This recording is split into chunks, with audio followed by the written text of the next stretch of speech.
देखिए मुझे लगता है बहुत ही बदकिस्मती की बात है क्योंकि लॉ एंड ऑर्डर को जब हम देखते हैं, ये दोनों चीज़ें हैं, हमें इन दोनों की तरफ तवज्जो देनी है।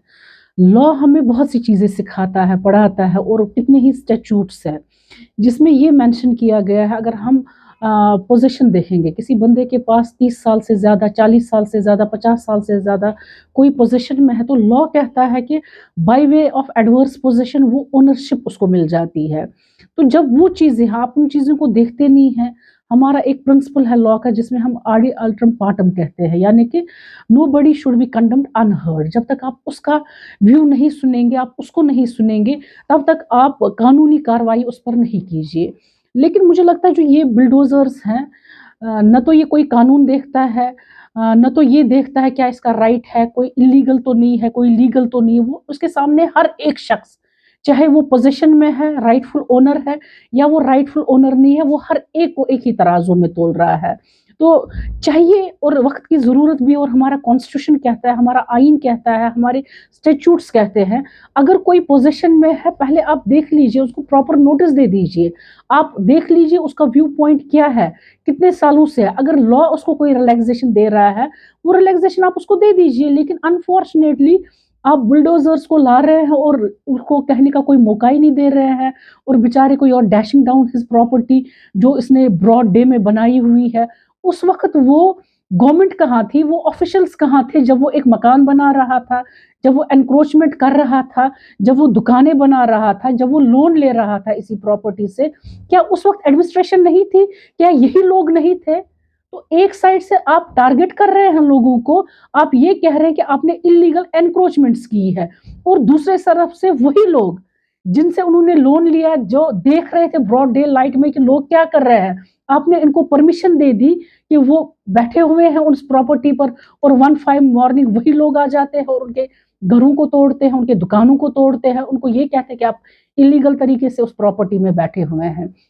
So law does not provide it. तो देखना चाहिए अगर कोई कब्ज़े में है, उसका कब्ज़ा जायज़ है, नाजायज़ है। अगर नाजायज़ भी है, कानून में उसको भी गुंजाइश है लीगलाइज़ करना उसके पोज़ीशन को।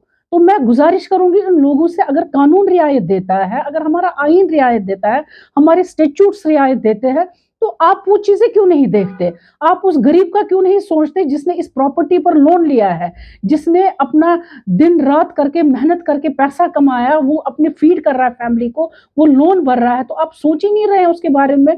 कम से कम एक स्कीम आप स्ट्रैटेजी आप दे दीजिए, एक स्कीम आप दे दीजिए जिसके तहत इन चीज़ों की इंक्वायरी की जाए। अगर कोई शख्स किसी प्रॉपर्टी में बैठा हुआ है, कितने सालों से बैठा हुआ है? क्यों वो बैठा हुआ है? किस तरीके से वो उसमें गया है? You should take all those people of helmet affair जो बैठे हुए हैं, उनकी भी गलतियाँ हैं। ये एक-एक की नहीं है कि एक इंसान आया उसने एनक्रोच किया, एक ही दिन में तो उसने मकान नहीं बनाया, एक ही दिन में उसने प्रॉपर्टी नहीं बनाई है, वहाँ पर सालों साल लगे हुए हैं उसको बनाने में। तो कम से कम उन लोगों को आप आड़े हाथ ले लीजिए, जिनके सामने ये चीज़ें हुई हैं, जो चुप करके बैठे, जिन्होंने कुछ नहीं कहा, जिन्होंने इस शख्स को जो एनक्रोचमेंट में चला गया है, जिसके पास कोई ज़मीन नहीं थी, कुछ नहीं थी, ऑरली उसको कहा गया कि आप बैठ जाइए इस 2 मरले की काश्तचराई में, 1 मरले में और आज आप उससे कह रहे हैं कि आपका इल्लीगल है। तो अफ़सोस की बात है, ये चीज़ें रुकनी चाहिए क्योंकि ऑलरेडी जो जम्मू कश्मीर के लोग हैं बहुत परेशान हैं। एब्रोगेशन के बाद आप देख लीजिए हालात कहाँ पहुँचे हैं। आप असली मुद्दों से ध्यान हटाने के लिए आप ये चीज़ें, ये हरबे इस्तेमाल कर रहे हैं, बिल्कुल गलत है। जी। मैम आप एनसी के डिस्ट्रिक्ट वुमेन्स विंग के प्रेज़िडेंट भी हैं। कांग्रेस और बीजेपी लीडर्स का कहना है कि जब एनसी की हुकूमत थी तो ज़्यादातर जो ज़मीनें स्टेट लैंड्स वो एनसी के लीडरों के पास है। आप किस तरह से देखते हैं इसको? देखिए, बिल्कुल गलत है। आप देख लीजिए जम्मू कश्मीर में अगर एक स्कीम लाई गई रोशनी स्कीम की, बाज़ाब्ता उसमें लोग बैठे हुए थे। यही एडमिनिस्ट्रेटर्स, देखिए एडमिनिस्ट्रेटर जो ब्यूरोक्रेसी होती है चेंज तो नहीं होती है, ठीक है गवर्नमेंटें चेंज हो जाती हैं, आज कांग्रेस का है, कल बीजेपी का हो है, परसों एनसी का होगा, लेकिन जो ब्यूरोक्रेसी है यही ब्यूरोक्रेसी थी जिन्होंने चार्ट आउट स्कीम्स की, जो बैठे हुए थे जिन्होंने रोशनी स्कीम लाई, उसको अप्रूव किया, यही एडमिनिस्ट्रेटर्स थे। तो इन एडमिनिस्ट्रेटर्स ने उस वक़्त ये नहीं सोचा कि ये क्या कर रहे हैं, गलत कर रहे हैं, सही कर रहे हैं? कहाँ पर कोई एक रिपोर्ट आप दिखा दीजिए जिसमें ये उन्होंने कहा हो कि ये जो रोशनी स्कीम है बिल्कुल अगेंस्ट द गवर्नमेंट है। उस वक़्त उन्होंने कहा हमें पैसा लेना, ऑलरेडी ज़मीनें जिन-जिन लोगों के पास है, खाली एनसी लोगों के पास नहीं है, खाली कांग्रेस वालों के पास या किसी भी पॉलिटिकल पार्टी के साथ अगर कोई वाबस्ता है, उसी के पास नहीं, बल्कि इसमें आम लोग भी हैं। जिन आम लोगों ने अपना हार्ड अर्न्ड मनी जो है उस स्कीम के तहत जो पैमाने रखे गए, उस पैमानों के हिसाब से उन्होंने मनी डिपॉज़िट किया। आप देख लीजिए, जम्मू में इन्होंने एक रेट फिक्स की, कश्मीर में इन्होंने एक रेट फिक्स की, और जिस रेट के हिसाब से इन्होंने पैसा माँगा, लोगों ने वो डिपॉज़िट किया, लोन रेज़ किया, पैसे भरे उसमें। उस वक़्त भी गवर्नमेंट थी। अब दूसरी गवर्नमेंट आती है, वो कहती है कि नहीं भाई ये स्कीम गलत है, इसको आप एब्रोगेट कीजिए, खत्म कीजिए। अगर आपको लगता है किसी ने पैसा कम दिया है, आप उसको रेगुलराइज़ करके कुछ तरीका ऐसा करके देख लीजिए, पैसा वो और भर देंगे। लेकिन ये कहाँ का इंसाफ है?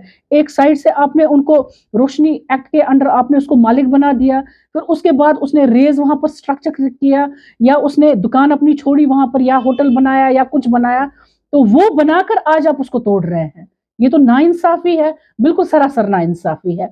और एक पार्टी को टारगेट करना मुझे लगता है बिल्कुल गलत बात है। एनक्रोचमेंट अगर किसी ने की है, आप प्रूव कीजिए भाई यहाँ पर एनक्रोचमेंट है, लेकिन खुदा के लिए किसी को मौका तो दे दीजिए, अपना वो व्यू पॉइंट सामने रखे, वो बात कर सके। आप क्या नहीं चाहते कि यहाँ के लोग बात करें? आप चाहते हैं कि यहाँ के लोग सड़कों पर आ जाए, उनके घर पर छत ना रहे, उनका जो ज़राए माश है वो भी खत्म हो जाए? मेरे हिसाब से ये बिल्कुल गलत है। मैम, गरीब लोग कुछ ऐसे भी है, वो ये सोचते हैं कि हमें क्या पता जो घर हमें बनाए हैं इससे बेदखल ना कर दे। उनको एक खौफ जैसा छाया हुआ है। क्या मैसेज रहेगी आपके उन लोगों के लिए? देखिए, इस वक़्त हमें मुझे लगता है कि एकजुट रहने की ज़रूरत है, चाहे वो गरीब है, चाहे वो अमीर है, हर किसी की प्रॉपर्टी के साथ अटैचमेंट होती है। मुझे लगता है अपनी जानों से प्यारे इंसान की एक वो जो प्रॉपर्टी, अगर उसने एक ही कमरा रेज़ किया हुआ है, उससे उसका वो दिली लगाव होता है, क्योंकि उसका हार्ड अर्न्ड मनी जो होता है, उसने अपना जो स्वेट, पसीना जो बहाया हुआ है, वो पैसा कमाकर वो इस प्रॉपर्टी में लगाता है। अब किसकी कितनी हैसियत है, वो अलग बात है।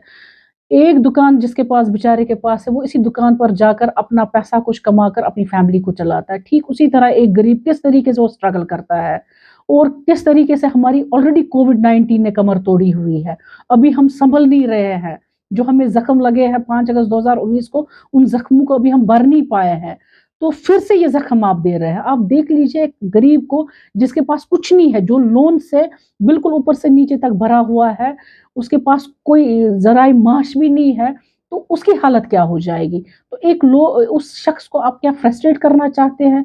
क्या आप उसको इस लेवल पर लाना चाहते हैं कि वो सिर्फ़ ये सोचे कि मुझे खाने के लिए कुछ मिलना चाहिए, ताकि असली मुद्दे जो है, वहाँ से उसका ध्यान हटे? ये बिल्कुल गलत है।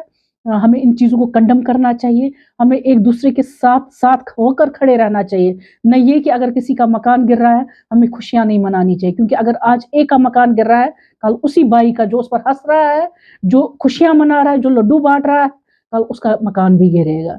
क्योंकि यहाँ पर कोई कानून पर नहीं चल रहा है, कोई कानून नहीं देख रहा है, कोई नहीं ये देख रहा है कि गोल्डन प्रिंसिपल ऑफ लॉ क्या है। देखिए, आज सुबह ही न्यूज़ में आया हुआ था कि अमित शाह जी ने ये कहा है कि जो रूरल एरियाज़ हैं, वहाँ पर अगर कोई शख्स, कोई गरीब या कोई भी शख्स जो है उसमें 2 से 3 कनाल ज़मीन के कब्ज़े में है, तो उसके साथ नहीं छेड़ा जाएगा। इसी तरीके से अर्बन एरिया में 12 मरलों तक शायद उन्होंने कहा कि अगर वो कब्ज़े में है, उनके साथ नहीं छेड़ा जाएगा।